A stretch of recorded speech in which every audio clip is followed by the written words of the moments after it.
네,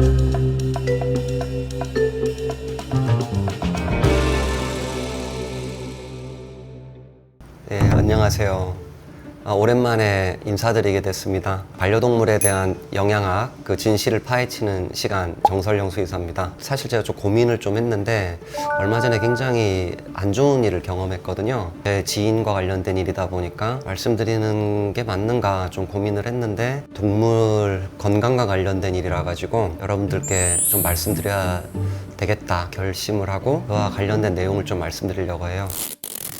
제가 한 10년 전에 알던 지인이에요. 참 좋으신 분이고 제가 되게 존경했던 분이에요. 근데 그분이 갑자기 10년 만에 저한테 연락이 온 거죠. 자기가 키우던 고양이가 있는데 그 고양이가 뭘 잘못 먹고 구토를 해서 응급 상황에 처한 그런 상황이었거든요. 고양이만 한 몇 마리 키워요. 근데 그 중에 최근에 이제 막내가 들어왔는데 그 막내 고양이가 좀 어리다 보니까 굉장히 발랄한 거죠. 호기심도 많고 잘 놀고. 그래가지고 이제 가족들이 굉장히 그 고양이를 되게 좋아하고 귀여워해주고 그랬는데 어느 날 아침에 그 고양이가 바닥에 쓰러져 있는 거죠. 그리고 이제 거품토를 했고 그 토 안에는 파란색 식물 이파리가 좀 나온 거예요. 그 이파리가 뭐지 하고 이렇게 살펴보니까 전날 관상수를 들여놨어요. 남천이라는 식물 화분을 집안에 들여놓은 거죠. 근데 이제 고양이가 호기심이 있다 보니까는 이파리를 이제 뜯어먹은 거예요. 그 식물은 사실은 이제 개고양이가 먹어서는 안 되는 식물이거든요. 근데 고양이 같은 경우에는 호기심이 있다 보니까 그걸 뜯어먹은 거죠.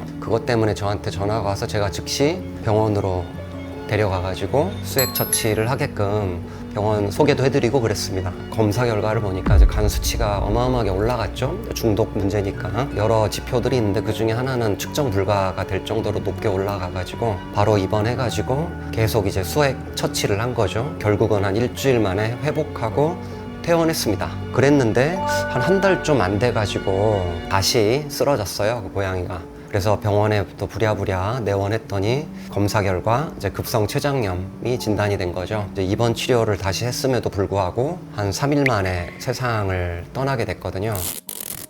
개와 고양이들이 뭘 잘못 먹으면은 췌장염이 오는 경우가 좀 있거든요. 예를 들어 제가 좀 많이 경험하는 거는 이제 초콜릿 같은 거를 먹고 췌장염이 생기는 경우가 좀 많이 확인되고 있고, 초콜릿도 코코아라는 식물 유래잖아요. 예를 들어 우리가 줘도 되는 그런 안전한 식물들, 야채나 곡물 등은 괜찮아요. 근데 과일 이파리라든가 또는 먹지 말아야 될 여러 식물들 있죠. 포도라든가 양파라든가 파, 마늘 같은 거, 그리고 이제 초콜릿은 이제 코코아라는 식물이고, 마카다미아는 이제 견과류 식물에 해당이 되고, 자일리톨 같은 경우도 먹지 말라고 하잖아요. 자일리톨은 그 나무 껍질에서 가져온 거죠.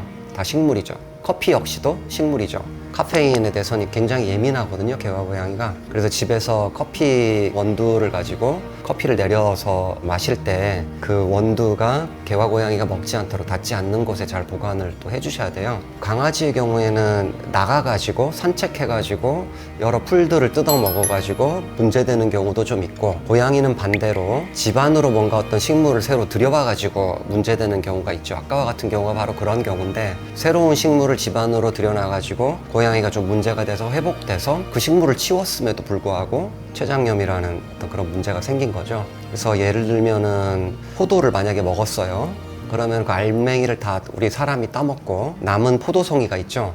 고양이 같은 경우엔 그거 가지고 잘 놀거든요. 그러다가 그거를 좀 먹게 돼가지고 문제되는 경우도 있고, 또 뭐 예를 들어 어버이날 같은데 카네이션 같은 것 가져오잖아요, 밖에서. 개와 고양이가 그걸 호기심에 이렇게 먹어가지고 문제되는 경우도 있고, 바깥으로 나가도 그렇고 이제 안으로 어떤 특정 식물이 들어오는 경우는 굉장히 조심해야 되고, 부득이하게 식물에 접근해야 되는 경우라면은 그 식물이 안전한지 여부를 반드시 확인하셔야 됩니다. 아무래도 중독 문제가 있는 다음에는 췌장에 대한 모니터링도 좀 강화해야 되겠다라는 생각도 좀 들었고, 그리고 다시 한번 어떤 식물에 대해서 여러분들께 좀 더 조심해야 된다라는 그런 메시지를 좀 전달 드리고 싶어가지고 이런 시간을 마련했습니다.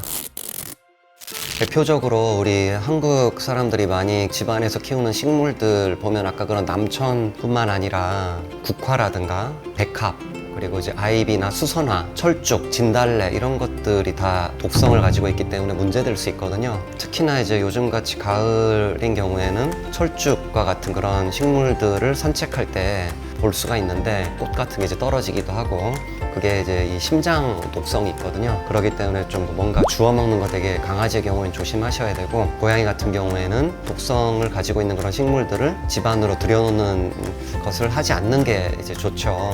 근데 이제 반대로 안전한 식물들은 어떤 게 있느냐. 선인장 안전하고요. 그다음 이제 대나무라든가 로즈마리, 바질이라든가 이런 것들은 좀 안전한 식물에 해당이 됩니다. 제가 말씀드린 그런 식물 이외에도 사실 굉장히 다양한 식물들이 있잖아요. 여러분들이 온라인으로 이러한 정보들을 잘 확인할 수 있기 때문에 내가 혹시나 이 식물을 들여와야 된다 한다면은 반드시 이게 개와 고양이한테 문제가 되는지 여부를 확인하신 다음에 그런 식물에 접근할 수 있게끔 여부를 결정하는 게 맞는 방법이다. 이렇게 이제 말씀드릴 수 있습니다. 개와 고양이는 사람과 다르다. 사람한테는 괜찮은 식물이라 하더라도 개와 고양이한테는 조심해야 된다. 꼭 인지하셔가지고 반려동물 케어하시는 데 있어가지고 참고하셨으면 좋겠습니다. 마지막으로 조금 있으면 추석이잖아요. 그러면 이제 성묘도 가실 거고 여기저기 산으로 가게 될 경우에 강아지가 실수로 식물들을 뜯어먹거나 하지 않게끔 도움을 주셔야 되고 그리고 이제 강아지를 데리고 친척 집에 가시거나 또는 다른 친척분들이 오시겠죠. 그때 뭔가 음식을 막 만들어 줄 텐데 강아지나 고양이가 접근하지 않도록 좀 조심해야 돼요. 그래서 우리 사람들이 먹었을 땐 안전하지만 얘네들한테는 독이 될 수 있는 그런 식물들이 있기 때문에 항상 주의를 좀 기울이셔야 됩니다. 아까 말씀드렸지만은 어떤 새로운 식물이 있는 경우에는 인터넷이나 다른 어떤 여러 경로를 통해 가지고 안전한지 여부를 꼭 확인하신 다음에 반려동물에게 급여하시기를 말씀드리겠습니다. 개와 고양이는 가족이잖아요.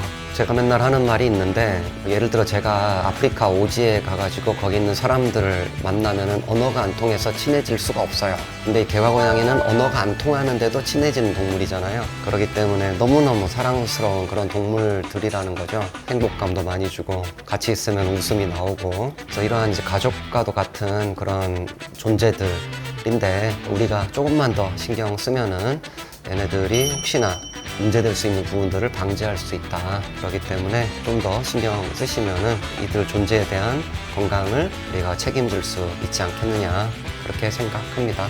감사합니다.